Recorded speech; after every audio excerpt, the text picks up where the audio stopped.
کوئی یہ دعویٰ نہیں کر سکتا کہ یہ ناکام ہوگی، اور کوئی 100% یقین کے ساتھ یہ بھی نہیں کہہ سکتا کہ یہ کامیاب ہوگی۔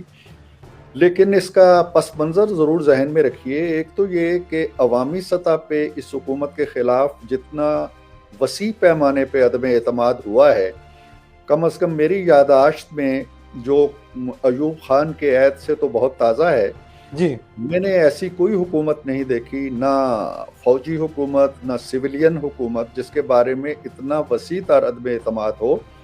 اگر آپ شہزادہ صاحب دیکھیں تو عام مزدور، محنت کش، کسان، صنعت کار، تاجر، سیاستدان، انسانی حقوق کی تنظیمیں، پریس، ہر آدمی، ہر شخص، ہر طبقہ زندگی جو ہے وہ بیزار بیٹھا ہے اور عدم اعتماد کا اظہار کر چکا ہے۔ جی غربت ہمارے ہاں 40% سے نیچے اب لڑک گئی ہے۔ 12 کروڑ سے زیادہ افراد ایسے ہیں جو غربت کی لکیر سے نیچے چلے گئے ہیں۔ ان حالات کے اندر جب کسی حکومت کے خلاف عوامی عدم اعتماد اتنا وسیع ہو جائے تو پھر میرا خیال ہے کہ یہ جو کانسٹیٹیوشن کے مطابق ایک موو ہے وہ ہونی چاہیے، اور جو کانسٹیٹوئنسی کی پالیٹکس ہے اس کے اندر لوگ پھر اپنے آنے والے مستقبل کو بھی دیکھتے ہیں۔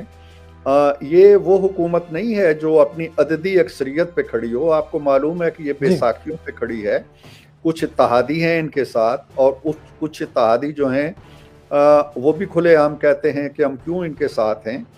لیکن جو بھی ہے، جو بھی اسباب ہوں ان کے کھڑے ہونے کے، انہوں نے کل جانا ہے عوام کے اندر اور وہاں سے پھر ووٹ مانگنے۔ تو جو آج کے ان حالات میں اس ناکام اور نااہل اور ملک کو تباہی کے دہانے پہ لے جانے والی حکومت کے ساتھ کھڑا ہے، میں نہیں سمجھتا ہوں کہ کل وہ عوام کی عدالت میں جا کے کوئی صفائی پیش کر سکیں گے۔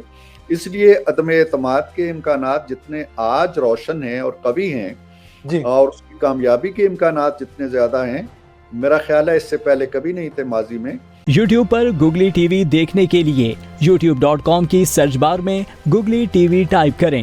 گوگلی ٹی وی کے پیج پر سرخ رنگ کے سبسکرپشن والے بٹن پر کلک کرنا نہ بھولیے۔ یوٹیوب پر اپلوڈ ہونے والی ویڈیو سے باخبر رہنے کے لیے بیل آئیکن پر کلک کیجیے۔ آپ کو ہر نئی آنے والی ویڈیو کے بارے میں نوٹیفیکیشن موصول ہو جائے گا۔